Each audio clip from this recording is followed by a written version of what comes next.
नमस्कार। दृष्टि के CUET प्रोग्राम में ये जो सीरीज है इसमें आज हम डिस्कस करने वाले हैं बायोलॉजी के सिलेबस को। तो बायोलॉजी का सिलेबस हमें जानना बहुत ज़रूरी है क्योंकि जो भी लोग बायोलॉजी से एग्जाम देने वाले हैं सबसे ज़्यादा इम्पॉर्टेंट होता है, या किसी भी अगर आप सब्जेक्ट से आप एग्जाम देने वाले हैं तो सबसे ज़्यादा ज़रूरी होता है कि उसके सिलेबस को बार बार नजरों के सामने रखना, उसे देखना, क्योंकि ये बहुत इम्पॉर्टेंट होता है। जब भी हम एग्जाम देने जाते हैं, सिलेबस जब तक हमें आत्मसात नहीं होगा तब तक ये पॉसिबल ही नहीं है कि हम अच्छे से समझ पाएं कि कौन सी ऐसी चीजें हैं जिन्हें हमें नहीं पढ़ना है। क्योंकि पढ़ने के लिए तो बहुत ज्यादा है, कोर्स बायोलॉजी का बहुत ज्यादा विस्तार है, लेकिन हमें स्ट्रिक्टली क्या फॉलो करना है क्या नहीं फॉलो करना है उसको समझने के लिए हम सिलेबस डिस्कस करेंगे।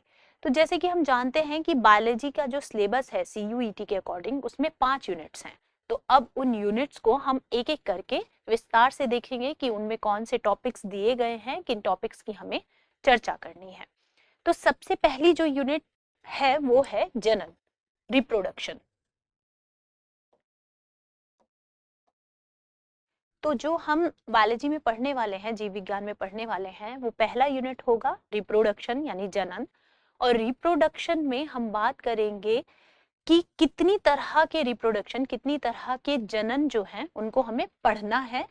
और जनन प्रजातियों की निरंतरता के लिए सभी जीवों की एक विशेषता, यानी किसी भी लिविंग ऑर्गेनिज्म की निरंतरता को बनाए रखने के लिए जनन एक ऐसी प्रक्रिया है जो उसे पूरा करती है। अगर संतति पैदा होना बंद हो जाएगी तो उसका एग्जिस्टेंस, उसका जो अस्तित्व है वो खत्म हो जाएगा। तो ये एक बहुत इंपॉर्टेंट टॉपिक है। इसी टॉपिक में हम बात करेंगे कि जनन के कितने प्रकार हैं, ठीक है। और प्रकार में हम मोटे तौर पर हम सभी जानते हैं कि जनन को 2 प्रकार में बांटा गया है, एसेक्सुअल यानी अलैंगिक जनन और सेक्सुअल यानी लैंगिक जनन। तो अलैंगिक और लैंगिक जनन, ठीक है। इसी में हम ये भी देखेंगे और समझेंगे कि जब हम बात एसेक्सुअल यानी अलैंगिक जनन की करते हैं तो हम एक और टर्म पढ़ते हैं वेजिटेटिव रिप्रोडक्शन, ठीक है। वो हम प्लांट से रिलेटेड, पादप से रिलेटेड ये टर्म है। वो अलैंगिक जनन से कितनी सिमिलर है, कितनी अलग है, क्या एसेक्सुअल रिप्रोडक्शन को ही वेजिटेटिव रिप्रोडक्शन भी कहा जाता है, इस बात को भी हम इसी यूनिट में समझने वाले हैं। उसके बाद हम अलैंगिक जनन को पहले टॉपिक के अंदर हम पढ़ेंगे कि इसके कितने प्रकार हैं, द्विखंडन किसे कहते हैं, बीजाणु जनन, कलिका, स्पंज, पुनरुद्भवन और पादपों में कायिक प्रवर्धन। ये वही है जिसकी मैं बात कर रही थी, वेजिटेटिव प्रोपोगेशन इन प्लांट्स, ठीक है। जैसे कि बहुत अगर आम भाषा में मैं आपको समझाऊं तो हमने बहुत सारी जगह पर देखा होगा कि जो माली होते हैं वो क्या करते हैं कि एक जो फ्लावर है उसकी तने को लेंगे और दूसरा जो फ्लावरिंग प्लांट है उसके तने को लेंगे और उनको क्या करते थे, पहले टेढ़ा काटते थे, उसके ऊपर रस्सी लपेट देते थे या किसी और चीज से उसे बांध देते थे, ठीक है। तो ये सब क्या था, ये सब यही है, वेजिटेटिव प्रोपोगेशन ही है, यानी इसको हिंदी में कहते हैं कायिक प्रवर्धन। ये उसी के प्रकार हैं। तो आम रोजाना की जिंदगी में हम इस तरह की बहुत सारी चीजें देखते हैं लेकिन गौर नहीं कर पाते हैं, समझ नहीं पाते हैं कि ये भी हमारी क्या है, स्टडी का ही पार्ट है, ठीक है। तो पहली यूनिट का जो पहला सेक्शन रहेगा उसमें हम ये सब डिस्कस करने वाले हैं। अब पहली यूनिट के दूसरे सेक्शन की बात अगर हम करें तो हम जानते हैं कि जब हमने 11वीं क्लास में 5 किंगडम क्लासिफिकेशन पढ़ा था तो आपको अच्छे से याद होगा 5 किंगडम क्लासिफिकेशन में हमने क्या पढ़ा था। 5 किंगडम क्लासिफिकेशन में हम पढ़ चुके हैं 11वीं क्लास में, आपको थोड़ा सा याद आ जाएगा, मोनेरा, प्रोटिस्टा, फंगी, प्लांट और एनिमल, प्लांटिया और एनिमेलिया, याद होगा आपको, ठीक है। तो ये 5 किंगडम क्लासिफिकेशन है। अब जो हमारी पहली यूनिट का दूसरा हिस्सा है वो पूरी तरह प्लांट के रिप्रोडक्शन की बात करता है, यानी कि पादप जनन की बात करता है कि पादपों में किस किस तरह का जनन पाया जाता है। और जो दूसरा हिस्सा है वो पूरी तरह एनिमल के रिप्रोडक्शन की बात करता है, यानी एनिमल्स में किस किस तरह के क्या पाए जाते हैं, रिप्रोडक्शन पाए जाते हैं। और जो पहला हिस्सा है वो लगभग इन सब को लगभग हम उसमें कवर कर लेंगे जिसकी अभी अभी मैंने बात की थी, ठीक है। तो अब हम देख लेते हैं एक बार जो इसका सेकंड जो हिस्सा है, मैं कह रही हूँ पुष्पी पादपों में लैंगिक जनन। ठीक है, तो 5 किंगडम क्लासिफिकेशन में जो प्लांटिया है उसका पूरा रिप्रोडक्शन कैसे होता है उसको हम इन सब टॉपिक्स में समझेंगे। और टॉपिक्स क्या क्या रहेंगे? पुष्पों की संरचना, सबसे पहले हमें समझना होगा जो फ्लावर है, जो फ्लावर है वो ही क्या है, मेन पार्ट है रिप्रोडक्शन का प्लांट में। प्लांट में प्रजनन के लिए जो एक सबसे महत्वपूर्ण पूरे प्लांट का जो अंग है वो कौन होता है, वो फूल होता है यानी फ्लावर होता है। ठीक है, तो उसकी संरचना की हम बात करेंगे।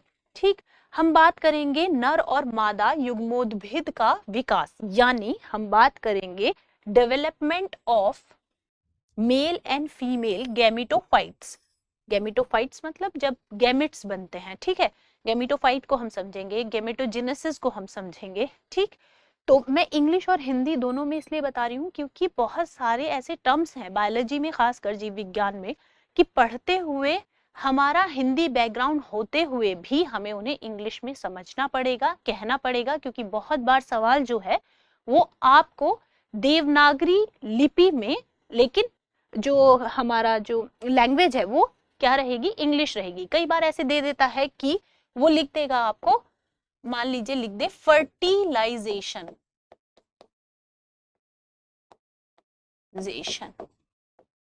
ऐसे तो लिखा ही जा सकता है, ये एक एग्जाम्पल है।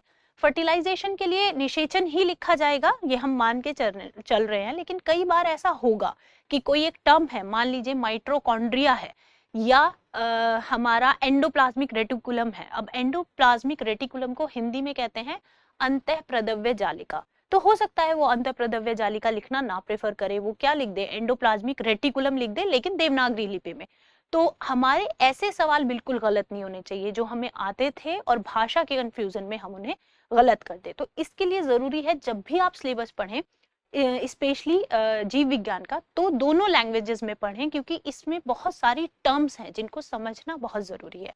ठीक है, तो हम बात करेंगे development of male and female gametophytes की। पॉलिनेशन की बात करेंगे, कितने तरह का होता है, क्या एजेंसीज हैं और क्या एग्जाम्पल्स है। ठीक है, तो अगर हम हिंदी में देखें तो इसे परागण कहते हैं। परागण के प्रकार, अभिकर्मक और उदाहरण की हम बात करेंगे। पॉलिनेशन सबको पता है, बचपन में हम बहुत देखते थे, एक मक्खी आई, मधुमक्खी, वो आके इस फ्लावर पे बैठी, फिर उड़ी और दूसरे फ्लावर पे बैठी। और हम ये भी जानते हैं कि इसी को हम पढ़ा करते थे कि वो क्या करती है, अपने पैरों पर चिपका लेती है किसको, पॉलन ग्रेन्स को, पराग कणों को, और एक जगह से दूसरी जगह ले जाकर छोड़ देती है। ठीक है, तो इन सब को हम डिस्कस करने वाले हैं इस टॉपिक में। फिर उसके बाद अगर हम बात करें तो outbreeding devices, pollen pistol interaction यानी बहिर्प्रजनन युक्तियां, और पराग स्त्री केसर संकर्षण, यानी कि जब पॉलन वहां चला जाएगा, उस पर्टिकुलर प्लांट पर चला जाएगा, तो कैसे पॉलन का और उस फीमेल ओवा का इंटरेक्शन होगा, उसके बारे में भी हम बात करेंगे। ठीक है, हम एक बहुत इंपॉर्टेंट टर्म, एक बहुत इंपॉर्टेंट कॉन्सेप्ट जिसे कहते हैं दोहरा निषेचन, यानी कि डबल फर्टिलाइजेशन, दोहरा निषेचन। ठीक है, हम इसकी बात करेंगे। बहुत ही इजी कॉन्सेप्ट है, एक बार अच्छे से अगर आप डबल फर्टिलाइजेशन समझ लेते हैं तो आप किसी भी तरह के सवाल को हल कर सकते हैं। और डबल फर्टिलाइजेशन पे बहुत ज्यादा क्वेश्चन आता है क्योंकि थोड़ा ट्रिकी है, आसान भी है लेकिन ट्रिकी है, समझने की चीज है, मैथमेटिक्स की तरह है दरअसल, कि इक्वेशन है, आपको अगर समझ आती है तो आप कोई भी उससे किसी भी तरह से सवाल पूछ लिया जाए आप उसे हल कर सकते हैं। तो डबल फर्टिलाइजेशन, दोहरा निषेचन एक बहुत इंपॉर्टेंट टॉपिक है जिसकी हम बात करेंगे आने वाली क्लासेस में। फिर हम पढ़ेंगे पोस्ट फर्टिलाइजेशन इवेंट्स, यानी निषेचन के बाद की जो घटनाएं हैं उनकी बात करेंगे। हम सब जानते हैं कि मेल और फीमेल जो गैमेट्स हैं वो आपस में मिलते हैं और जाइगोट बनाते हैं। ठीक है, एम्ब्रियो बनाते हैं। ठीक है, तो जो ये एम्ब्रियो है, फर्टिलाइजेशन हो गया, एम्ब्रियो का निर्माण हो गया, एम्ब्रियो यानी भ्रूण। तो जो भ्रूण का निर्माण हुआ है, अब उस भ्रूण को पोषण कैसे मिलेगा, कौन कौन सी चीजें हैं जो भ्रूण को पोषण प्रदान करती हैं, इस पर सवाल बहुत बहुत ज्यादा सवाल आते हैं। और ये पूरे ही टॉपिक्स ऐसे हैं जिनसे बहुत इजी सवाल आते हैं और हम गलत कर लेते हैं कंफ्यूजन के चलते। ठीक है, अब भ्रूण बन गया है, उसका पोषण कैसे होगा।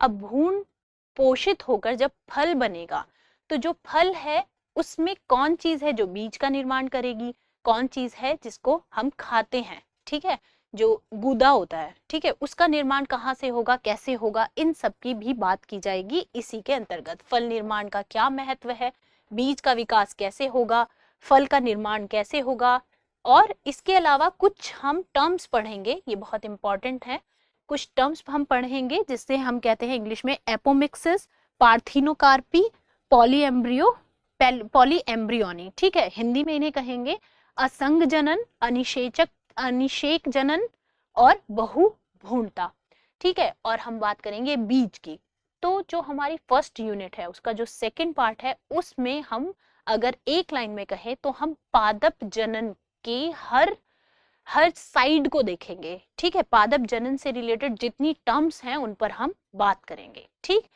फर्स्ट यूनिट का जो थर्ड पार्ट है वो है मानव जनन से, मैंने आपको अभी पूरा लिख के बताया था, Monera, protista, fungi, plant, animal, ठीक है। तो अगर आपको ये 5 किंगडम क्लासिफिकेशन याद है तो बस इतना याद रखिए कि पहली यूनिट को इसी के आधार पर बांटा गया है। सबसे पहले हम पढ़ेंगे मोनेरा, प्रोटिस्टा और फंगी, इन सब में कौन सा जनन होता है, एक सामान्य जनन की बात करेंगे। सेकंड पार्ट में हम पढ़ेंगे प्लांट में यानी पादप में जनन किस किस तरह से होता है और उससे रिलेटेड कौन कौन सी टर्म है जो हमें पता होनी चाहिए। और अंतिम भाग में हम पढ़ेंगे मानव जनन के बारे में। इसके बाद भी एक छोटा सा टॉपिक रहेगा लेकिन पहले इसको देख लेते हैं। मानव जनन में हम पढ़ेंगे जैसे हमने पादप में पढ़ा सेम, पुरुष और स्त्री जनन तंत्र को, ठीक है, वृषण और अंडाशय की सूक्ष्म शारीरिक संरचना को, ठीक है, यानी कि हम बात करेंगे male and female reproductive system की कि कैसे काम करता है। और हम बात करेंगे microscopic anatomy of testis and ovary. हम जानते हैं कि स्पर्म का निर्माण टेस्टिस में होता है, ओवा का निर्माण ओवरी में होता है, एग का, ठीक है। तो उन सब की रचना की हम बात करेंगे। हम बात करेंगे गैमेटोजेनेसिस की यानी युग्मक जनन, यानी जो युग्मक का निर्माण कैसे होता है, कैसे स्पर्म बनता है, कैसे एग बनता है, ठीक है, उनकी हम बात करते हैं। स्पर्म को शुक्राणु जनन और अंड जनन की बात करेंगे यानी स्पर्मेटोजेनेसिस। स्पर्मेटोजेनेसिस का मतलब स्पर्म का निर्माण कैसे हो रहा है और oogenesis यानी एग का निर्माण कैसे हो रहा है, हम इसकी बात करेंगे, ठीक। उसके बाद मेंस्ट्रुअल साइकिल, हम सब जानते हैं कि फीमेल मैमल का एक बहुत ही इंपॉर्टेंट कैरेक्टर है मेंस्ट्रुअल साइकिल। तो मेंस्ट्रुअल साइकिल के लिए कौन कौन से हार्मोन इंपॉर्टेंट होते हैं और मेंस्ट्रुअल साइकिल से ही रिलेटेड प्रेगनेंसी उसकी भी हम चर्चा करेंगे। तो मैं यहाँ टिक कर देती हूँ, आरत्व चक्र यानी मेंस्ट्रुअल साइकिल, निषेचन यानी फर्टिलाइजेशन, और उसके बाद प्रेगनेंसी यानी इसको यहाँ पर मैं मार्क कर रही हूँ अभी के लिए या लिख देती हूँ, या फिर आप गर्भधारण,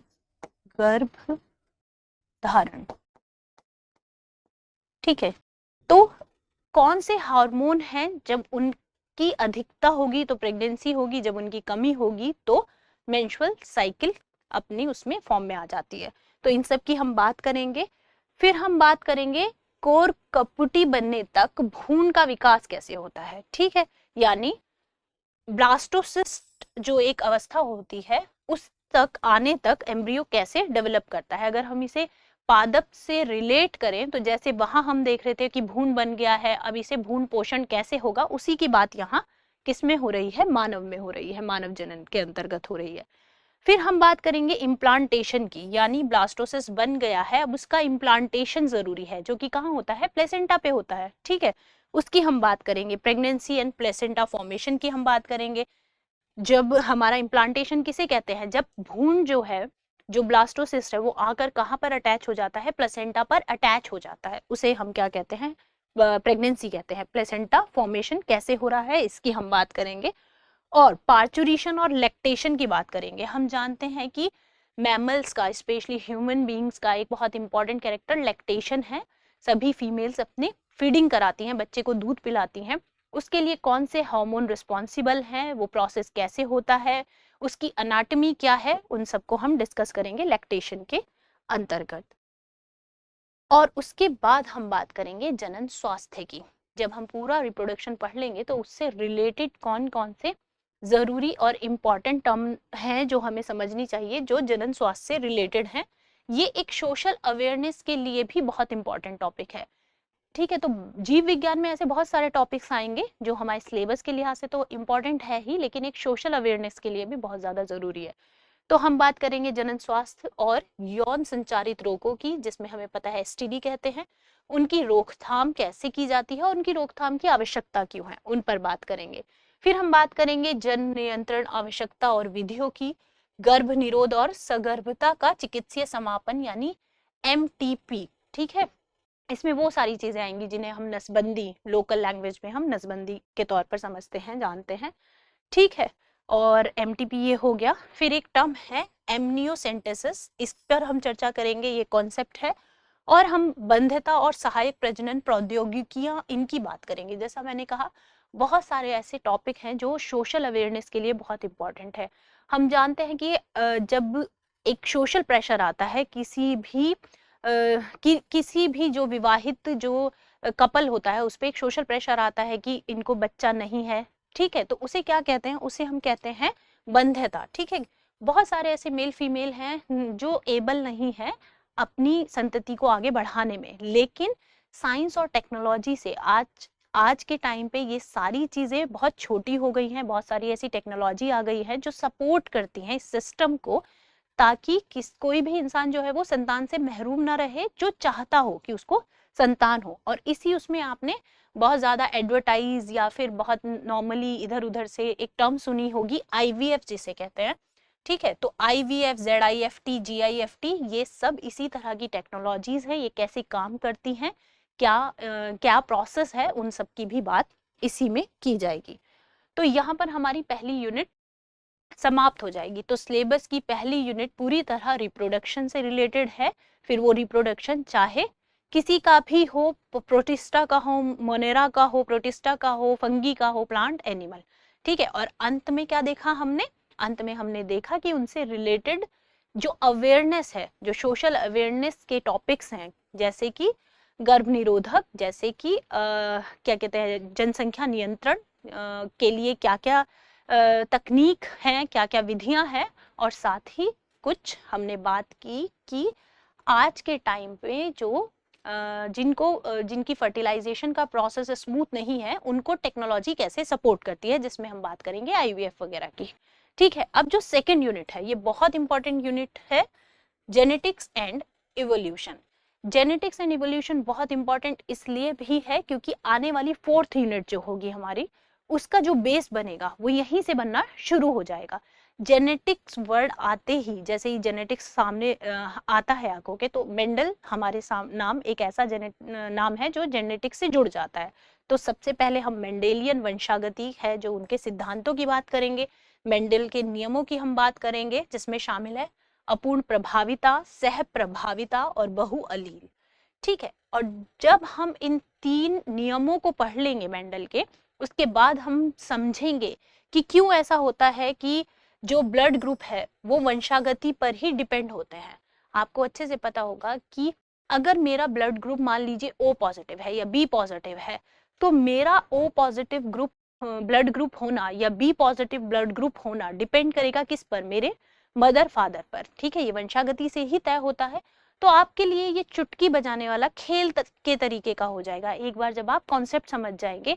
तो अगर और आपने ऐसे क्वेश्चंस देखे भी होंगे जिनमें क्या पूछा जाता है कि अगर एक्स के पिताजी का ब्लड ग्रुप ये है, माताजी का ये है, तो कौन कौन सी संभावनाएं हैं या कौन सी संभावना नहीं है कि एक्स के अंदर ब्लड ग्रुप कौन सा होगा। तो ये सॉल्व करना बिल्कुल मैथ्स के जो एडिशन और सब्सट्रैक्शन के जो सवाल होते हैं ना, कि जोड़ना घटाना, उसके जितना आसान होगा आपके लिए।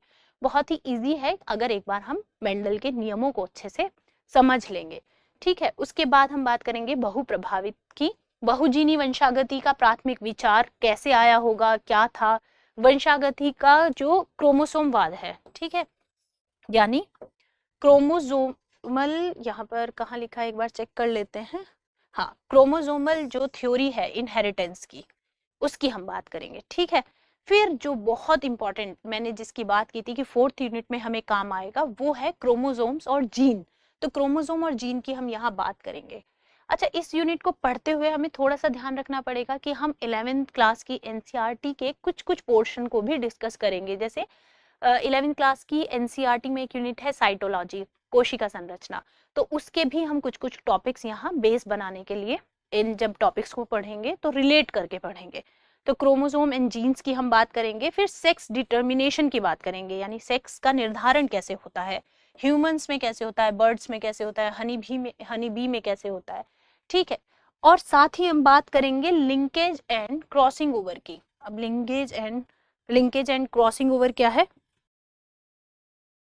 सहलग्नता और पुनर्योजन। आपने देखा होगा कि बहुत सारे ऐसे सिबलिंग्स होते हैं, बहन भाई होते हैं, जिनकी शक्ल आपस में मिलती है, बहुत सारे ऐसे होते हैं जिनकी बहुत माइन्यूट मिलती है, कुछ की अपने फादर से बहुत ज्यादा मिलती है, कुछ की अपने ददीहाल वालों से ज्यादा मिलती है, कुछ की अपने ननिहाल वालों से ज्यादा मिलती है। ये सब कैरेक्टर जो हैं, ये मिक्स एंड मैच कैसे हो रहे हैं, उसमें लिंकेज और क्रॉसिंग ओवर यानी सहलग्नता और पुनर्योजन, इनका बहुत बड़ा योगदान होता है, ठीक है। फिर लिंग आधारित वंशागति की बात करेंगे हम, जिसमें एक हीमोफीलिया और वर्णार्थता। आपको पता होगा ये दोनों क्या है? स्वास्थ्य विकार है। तो ये वंशागति से किस तरह रिलेटेड है, इस पर फिर से अगेन वैसे ही सवाल आता है जैसे ब्लड ग्रुप पे आता है कि बताइए अगर एक्स की माता जी को हीमोफीलिया है, पिताजी हीमोफीलिया, माताजी हीमोफीलिया की कैरियर हैं, पिताजी को हीमोफीलिया है, तो बच्चे में क्या संभावनाएं होंगी? इस तरह के सवाल आप देखते होंगे किताबों में, टेक्स्ट बुक में। तो उसको हम समझेंगे। और फिर मैं कह रही हूँ कि ये इतना इजी कॉन्सेप्ट है, इतना आसान होने वाला है आप लोगों के लिए कि आप इसको बहुत आसानी से हल भी कर लेंगे। इनफैक्ट हमारी CUET की दृष्टि पब्लिकेशन की जो किताबें हैं उसमें भी बहुत विस्तार से ये सारी चीजें बताई गई है और उसमें भी बहुत अच्छे एग्जाम्पल दिए गए हैं। तो जब आप पढ़ाई के क्रम में आप उनका भी सहारा ले सकते हैं, उनसे आप पढ़ सकते हैं। फिर मनुष्यों में मेंडेलियन विकार, मेंडेलियन ने जो मनुष्य में विकार बताए, थैलेसीमिया, मनुष्य में क्रोमोसोमीय विकार, ठीक है। अच्छा, ऐसा नहीं है कि ये मेंडल ने ही बताए थे, दरअसल मेंडल के जो नियम थे उन पर आधारित होने की वजह से इन्हें ऐसा कहा जाता है, ठीक है। तो मनुष्य में क्रोमोसोमिया विकार, डाउन सिंड्रोम, टर्नर सिंड्रोम और क्लाइनफेल्टर सिंड्रोम, इनकी हम बात करेंगे। ये जितने भी विकार हैं ये क्रोमोसोम से जुड़े हुए विकार हैं, डाउन सिंड्रोम, टर्नर और क्लाइनफेल्टर। दरअसल किसी एक क्रोमोसोम के आ जाने से, अधिक आ जाने से, किसी एक क्रोमोसोम के कम हो जाने से ये विकार होते हैं, ठीक है। एक लाइन पढ़नी है हर एक बीमारी के बारे में, टर्नर सिंड्रोम, ठीक है, डाउन सिंड्रोम, और क्वेश्चन हल हो जाएगा। बहुत आसान कॉन्सेप्ट है ये। कुछ कॉन्सेप्ट हमने मुश्किल बना रखे हैं बायोलॉजी में, क्यों? क्योंकि बेस नहीं पता होता, आधार तैयार नहीं है उसके लिए। जब एक बार आधार मजबूत होता है तो कई बार जो बहुत मुश्किल कॉन्सेप्ट लग रहे होते हैं वो क्या हो जाते हैं? आसान हो जाते हैं। तो सेकेंड यूनिट का जो हमने फर्स्ट पार्ट है वो देख लिया है, और सेकेंड यूनिट के सेकेंड पार्ट में क्या है? Heredity and variations.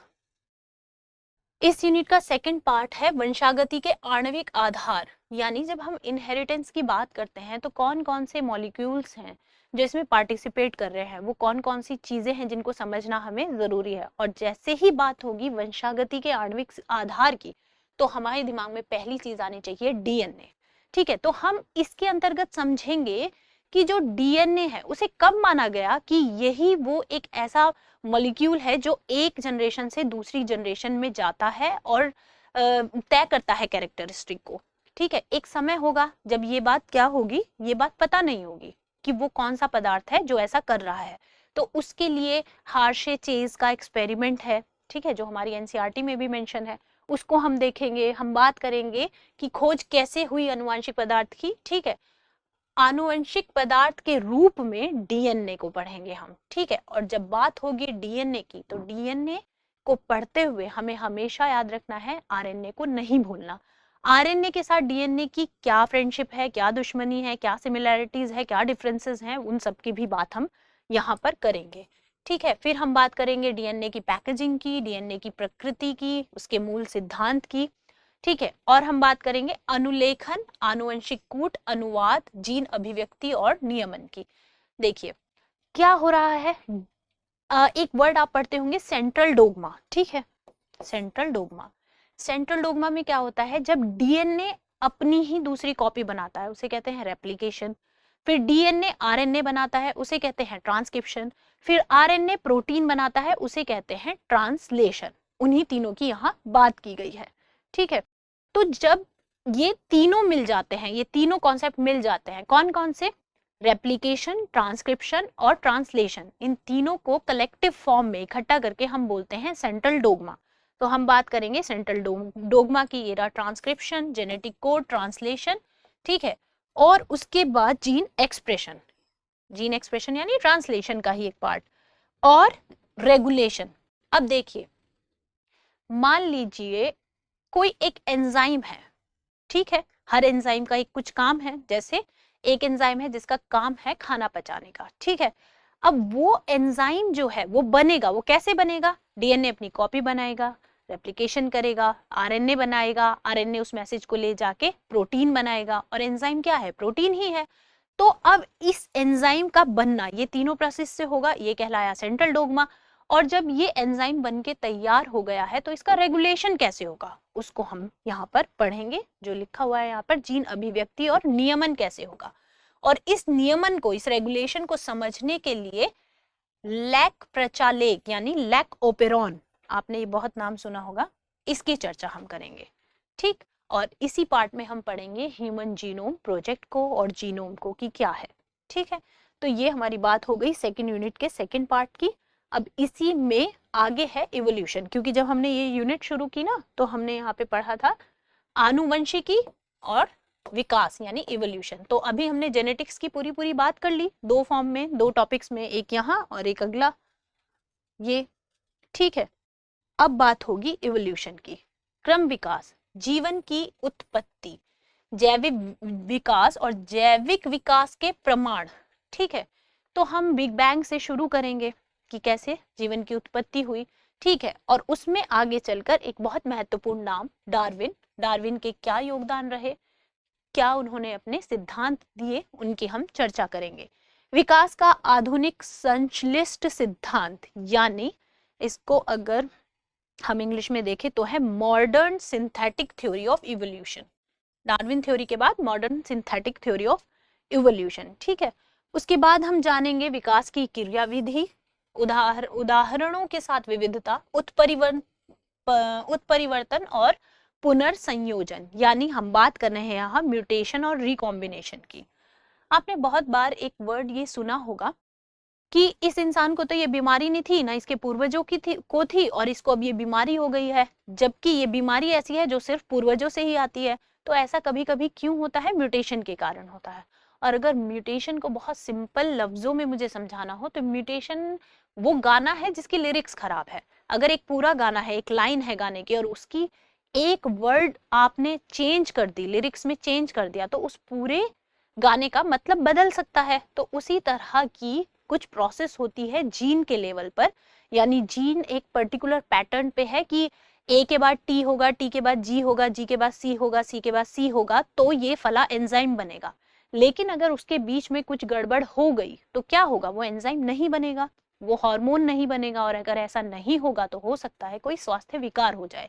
तो म्यूटेशन का इतना ही मतलब होता है कि लिरिक्स में आपने कोई चेंज हो गया है प्रोसेस के दौरान, जिससे मतलब बदल गया है, वो म्यूटेशन कहलाता है।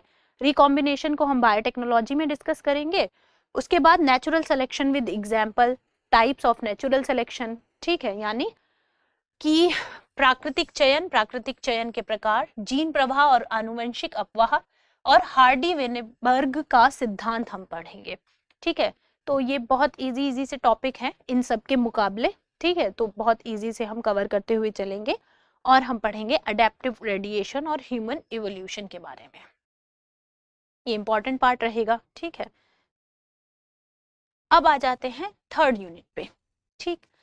अब तक आपको लग रहा होगा कि क्यों हम सिलेबस ऐसे एक एक करके डिस्कस कर रहे हैं, क्यों छोटी छोटी चीजों को, सिर्फ जो मैं आपको एग्जांपल्स दे रही हूँ वो इसलिए दे रही हूँ ताकि ये सिलेबस आपके दिमाग में बैठ जाए, जो बहुत जरूरी है।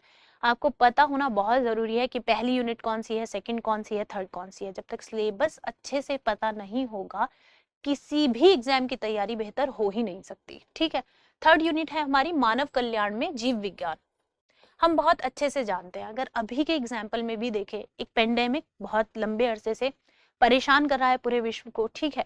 अब वो पेंडेमिक आया है तो सबसे बड़ा चैलेंज किसके सामने है? ह्यूमन वेलफेयर के लिए सबसे बड़ा चैलेंज किसके ऊपर है? जिम्मेदारी हम जानते हैं जीव विज्ञान के ऊपर है। क्योंकि पेंडेमिक आया, उस पेंडेमिक को समझना, उस वायरस की नेचर को समझना, उस वायरस की नेचर को समझ के वैक्सीन बनाना, ये सब क्या है, ये ह्यूमन वेलफेयर है। और ये जो जिम्मेदारी है वो सबसे ज्यादा किसके कंधों पर है, जीव विज्ञान के। तो स्वास्थ्य और रोग ऐसा तो है नहीं कि ये पहली बार ऐसा हुआ होगा कि ये पेंडेमिक आया है। हम जानते हैं कि जब से दुनिया बनी है बहुत तरह की बीमारियां आती रही है, उनके इलाज आते रहे हैं, बहुत तरह के पेंडेमिक भी आते रहे हैं इससे पहले और उनके भी इलाज आए हैं, वो पेंडेमिक आए हैं गए हैं। कोविड भी आया है और पूरी तरीके से एक दिन ये भी जाएगा। लेकिन उसके क्रम को समझना कि रोगजनक क्या है, मानव रोग पैदा करने वाले परजीवी कौन कौन से हैं, मलेरिया कैसे होगा, फाइलेरिया, एस्केरिस्ता, टाइफाइड, निमोनिया, मतलब यहाँ तक कि एक सामान्य जो जुकाम है वो भी तो कभी साइंस के सामने चैलेंज होगा ही ना कि ये क्या हो गया। जब पहली बार किसी को कोल्ड हुआ होगा, जुकाम हुआ होगा, तो उसको लगा होगा ये क्या हुआ है। तो उन सब के लक्षण और अमीबा और दाद, ठीक है, अमीबाइसिस कहते हैं इसे, और रिंगवॉर्म, दाद, आप समझते होंगे। तो इन सब की जो क्या कहते हैं लक्षण है और जो इनको कॉज करने वाले, कौन इनको कॉज कर रहा है, कौन परजीवी है, उन सब की हम बात करेंगे। और इसी अगर मैं पेंडेमिक की बात करूं तो एक बहुत इंपॉर्टेंट टर्म जो हर इंसान को समझ आ गई है वो है इम्यूनिटी। अपनी इम्यूनिटी बूस्ट करनी है, अपनी इम्यूनिटी बूस्ट करनी है। तो जो अगला टॉपिक है हमारा वो यही है, प्रतिरक्षा की बुनियादी अवधारणाएं क्या है। जो जीव विज्ञान में प्रतिरक्षा की बुनियादी अवधारणा है उसमें टीका यानी वैक्सीन, और हमने पेंडेमिक में देखा भी। वायरस को समझने के बाद सबसे बड़ा चैलेंज हमारे सामने क्या था, उसके अगेंस्ट एक वायरस के अगेंस्ट एक वैक्सीन बनानी है, ठीक है। तो वैक्सीन को हम समझेंगे, इम्यूनिटी को हम समझेंगे, और हम बात करेंगे कैंसर, HIV और एड्स की, ठीक है, क्योंकि ये बहुत ही चैलेंजिंग बीमारियां रही हैं साइंस के सामने। इनसे लड़ना, बहुत टाइम लगा इनका इलाज खोजने में, और पूरी तरह से अभी तक हम श्योरिटी नहीं दे पाए हैं। हम ये नहीं कह पाए हैं अगर किसी को कैंसर हो गया वो मरेगा नहीं, उसका इलाज 100% है, ऐसा नहीं कह पाए हैं। तो क्यों इतना असंभव इलाज हमें शुरुआत में महसूस होता था, या क्या प्रोग्रेस हुई है उसमें, और किस तरह की बीमारी है और क्यों होता है कैंसर, उन सब की बात हम करेंगे। HIV की बात करेंगे, एड्स की बात करेंगे। फिर उसके बाद एक हम बहुत इंपॉर्टेंट टॉपिक, किशोरावस्था, जिस उम्र से आप गुजर रहे हैं या लगभग गुजर चुके हैं, एडोलसेंस, उस पे चर्चा करेंगे। क्योंकि आप खुद भी महसूस करते हैं कि किशोरावस्था यानी जिस एज में है, तो आपके मन में आता होगा कि अरे मैं तो दुनिया पलट दूंगा। तो वो ऐसे नहीं आ रहा है आप दुनिया पलट देंगे, वो आपके बॉडी में बहुत सारे चेंजेस हो रहे हैं जिसकी वजह से आपके मन में ये भावनाएं आती हैं कि मैं तो चुटकी बजा के कुछ भी कर सकता हूँ, ठीक है। तो मतलब इसके लिए आपको ऐसा सोचने की जरूरत नहीं है कि मैं ऐसा क्यों सोचता हूँ, ये आपका नहीं, आपकी बायोलॉजिकल एज जो है उसका क्या है, ये लक्षण है, ठीक है। और बात करेंगे ड्रग और अल्कोहल दुष्प्रयोग की, ठीक है, ड्रग एंड अल्कोहल अब्यूज, ठीक है। तो यहाँ पर हमारी जो यूनिट है थर्ड, उसका ये फर्स्ट पार्ट कंप्लीट हो जाता है। इसके बाद हम बात करेंगे खाद्य उत्पादन में सुधार की, ठीक है। और इसी में प्लांट ब्रीडिंग की बात होगी। प्लांट ब्रीडिंग क्यों की जा रही है, जो आप बार बार सुनते हैं ना कि टमाटर मोटा होना चाहिए, लाल भी होना चाहिए, रसीला भी होना चाहिए, हर चीज होनी चाहिए। उसके लिए क्या करेंगे, ब्रीड। हम बार बार मार्केट में जाते हैं, ये ब्रीड है ये या फिर ये नेचुरल वाला है, ठीक है। तो प्लांट ब्रीडिंग कैसे होती है, क्यों होती है, उसकी चर्चा करेंगे। टिश्यू कल्चर की चर्चा करेंगे, जो एक बहुत इंपॉर्टेंट क्या कहते हैं कॉन्सेप्ट है। टिश्यू कल्चर क्या है, दरअसल इसको ऐसे समझ लीजिए, मान लीजिए कोई प्लांट है जो हिमालय में उग रहा है, और आप बार बार सुनते होंगे कि वो बहुत ज्यादा इंडेंजर्ड कैटेगरी में आ गया है, यानी वो अब धरती से एक्सटिंक्ट होने वाला है, अब वो नहीं बचेगा धरती पर।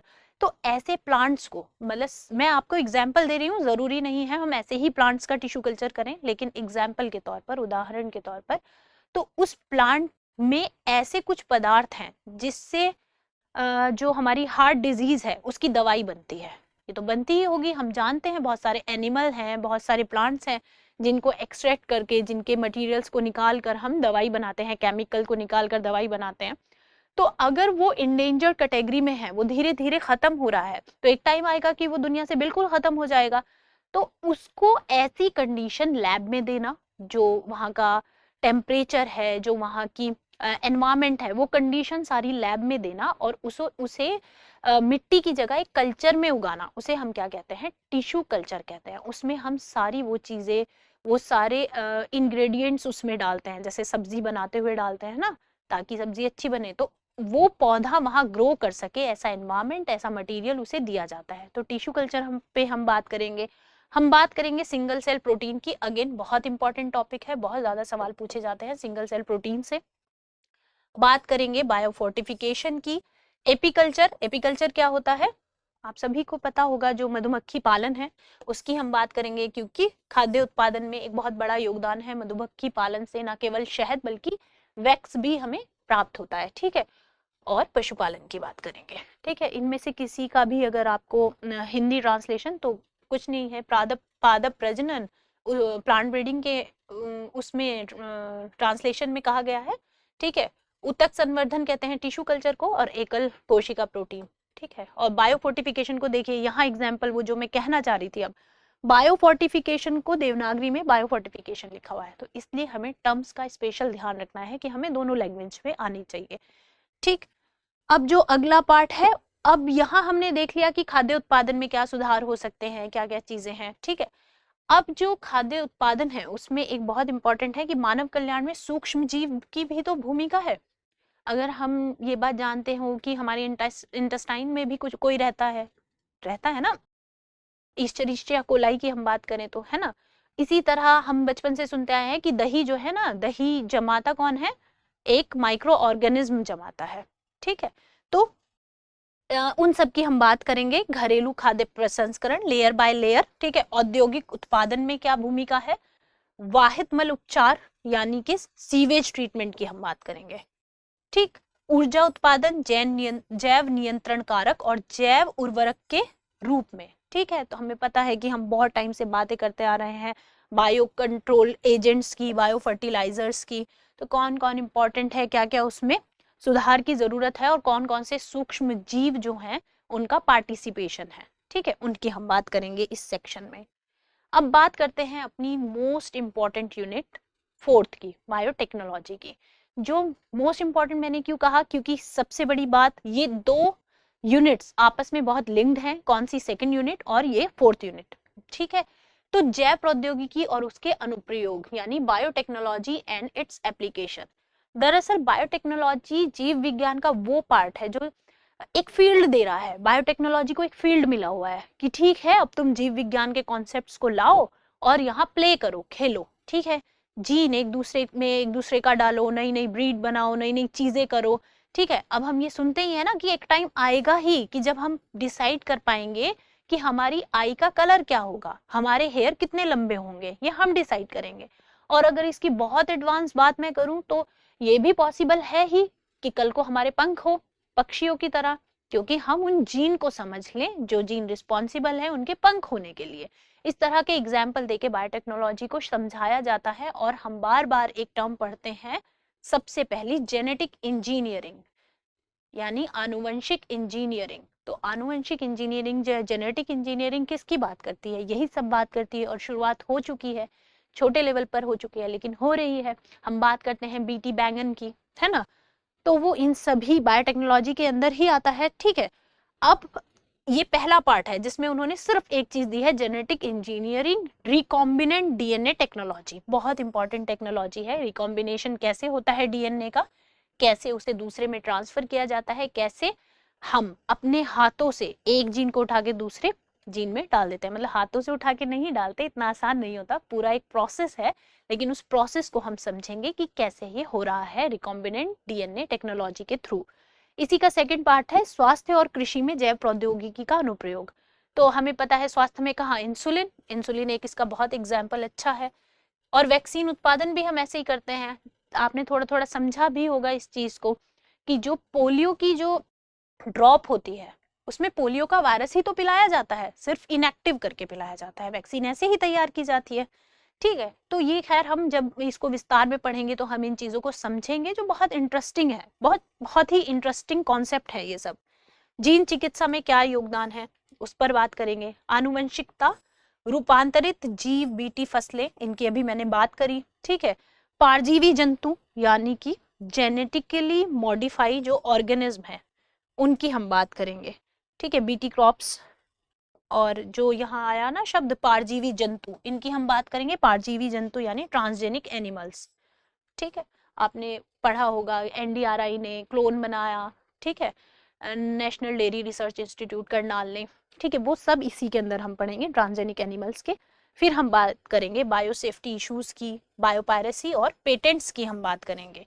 जब भी कोई चीज़ खोज दी जाती है तो आपने सुना होगा कॉपीराइट का इशू, पेटेंट्स, उन सब की भी बात हम यहाँ करेंगे। और इसमें एक बहुत इंपॉर्टेंट, बहुत छोटा सा टॉपिक है लेकिन एक बहुत इंपॉर्टेंट है, मैं इसे अलग से अंडरलाइन कर रही हूँ, बायो सेफ्टी इश्यूज यानी जैव सुरक्षा मुद्दे।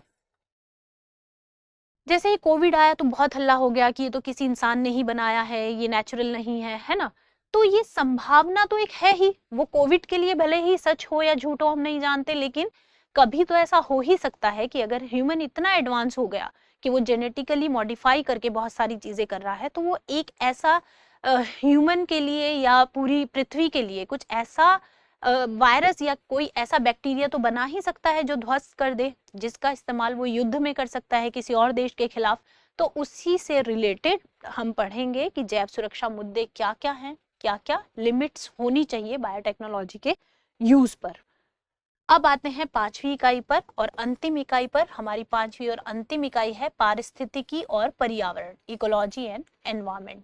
बहुत इंपॉर्टेंट लगता है ये, क्योंकि हम एक एनवायरनमेंट में रहते हैं, उसको क्या करना, सुरक्षा करना उसकी हमारी जिम्मेदारी है। हम बहुत सारी अवेयरनेस करना चाहते हैं। हम जानते हैं, हम जब भी टीवी खोलते हैं हमेशा एक हॉट टॉपिक, एक चिंता का विषय क्या रहता है हमारे सामने, ग्लोबल वार्मिंग हो रही है, ठीक है, और क्या कहते हैं, ओजोन डिप्लीटेशन हो रहा है, ठीक है। रहना हमें इसी एनवायरनमेंट में है तो इसको बचाना भी है। तो इसको पढ़ते हुए बहुत कनेक्टेड फील होता है, ठीक है। तो देखते हैं इसमें हम क्या क्या पढ़ने वाले हैं। हम कुछ कॉन्सेप्ट की बात करेंगे, पर्यावरण और निकेत यानी हैबिटेट एंड निश, ठीक है। और हम बात करेंगे पॉपुलेशन एंड इकोलॉजिकल एडेप्टेशन की, समष्टि और पारिस्थितिकी अनुकूलन की। हम बात करेंगे समष्टि पारस्परिक क्रियाओं की, सहकारिता, स्पर्धा, परभक्षण, परजीविता, समष्टि गुण वृद्धि, जन्म दर, मृत्यु दर और आयु वितरण की, ठीक है। तो ये छोटे छोटे कॉन्सेप्ट हैं, छोटी छोटी चीजें हैं जिनको हमें समझना है। इस पोर्शन से बहुत बड़े सवाल नहीं बनते, बहुत ज्यादा सवाल नहीं बनते, लेकिन सिलेबस में है तो हम एक एक करके पूरा कवर करेंगे। जो इसका इम्पोर्टेंट पार्ट है वो है ये पारितंत्र यानी इकोसिस्टम। हमेशा हम जब भी इकोलॉजी पढ़ते हैं तो पिरामिड ही पिरामिड दिखाई देते हैं, समझ कुछ आता नहीं है।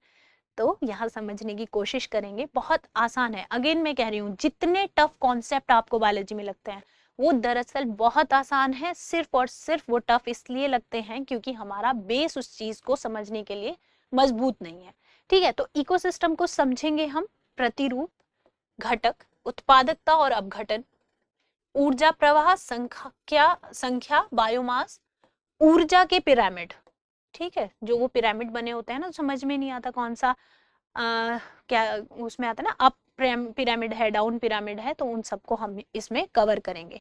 और साथ ही हम पढ़ेंगे कार्बन और फास्फोरस चक्र को, ठीक है।